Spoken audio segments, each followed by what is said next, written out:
கச்சத்தீவை மீட்பது தொடர்பாக முதல்வர் கொண்டு வந்த தனி தீர்மானம் நிறைவேற்றப்பட்டது குறித்து எதிர்க்கட்சித் தலைவர் பழனிசாமி குற்றம் சாட்டினார். 16 ஆண்டு காலம் மத்தியிலே ஆட்சி அதிகாரத்தில் இடம்பெற்றிருந்த இந்த திராவிட முன்னேற்ற கழகம் ஏன் இந்த மீனவர் பிரச்சனையை தீர்க்கப்படவில்லை?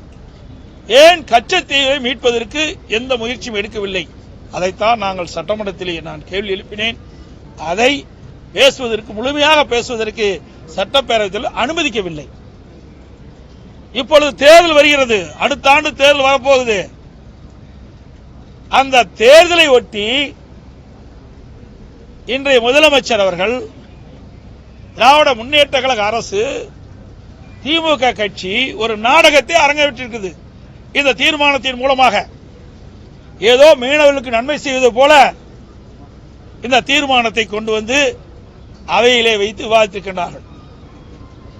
உண்மையிலேயே மீனவர்களுக்கு துரோகம் செய்து திராவிட முன்னேற்ற கழக கட்சி அடுத்த ஆண்டு தமிழகத்திலே சட்டமன்ற பொதுத்தேர்தல் வருகிறது. அதை நோக்கித்தான் இந்த தீர்மானத்தை கொண்டு வந்திருக்கின்றார்கள். அந்த மீனவ மக்களுடைய வாக்குகளை பெற வேண்டும், தமிழ்நாட்டில் இருக்கின்ற மற்ற பகுதியில் இருக்கின்ற மீனவர்களுடைய வாக்குகளை பெற வேண்டும் என்ற நோக்கத்தின் அடிப்படையில் தான் இந்த தீர்மானத்தை கொண்டு வந்ததாக நாங்கள் எண்ணுகிறோம். 4 ஆண்டு காலம், இதற்கு முன்பு 4 ஆண்டு காலம் ஆட்சி செய்தீர்களே, இந்த மீனவர் மீது உங்களுக்கு அக்கறை இல்லையா? அப்பொழுது இந்த தீர்மானத்தை கொண்டு வந்திருந்தால் பரவாயில்லை, மீனவர் மீது அக்கறை கொண்ட அரசு என்று நாங்கள் எண்ணியிருப்போம்.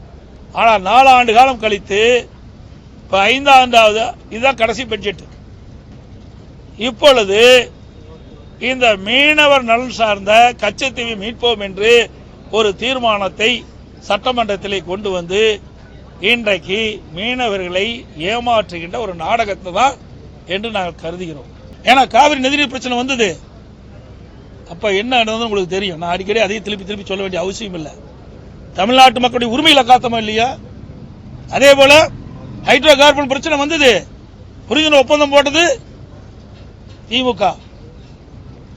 நம்முடைய டெல்டா மாவட்ட விவசாயிகள் பாதிக்கப்பட என்று எண்ணெய் அவர்கள் வைத்த கோரிக்கையின் அடிப்படையில் பாதுகாக்கப்பட்ட வேளாண் மண்டலத்தை கொடுத்தோம். அதே போல நடுவர் மன்ற இறுதி தீர்ப்பு 2007 வந்தது. அப்ப யாரு மத்தியில்? திமுக அங்கம் வைக்கின்ற காங்கிரஸ் கூட்டணி ஆட்சி அமைச்சது. திமுக இங்க ஆட்சியில் இருந்தது. அப்ப 3-4 மாத காலம் மத்திய அரசியல்ல நடுவர் மன்ற இறுதி தீர்ப்பை 2007 வெளியிடாகிறதுல எல்லாம் நீதிமன்றத்துக்கு போயிட்டாங்க.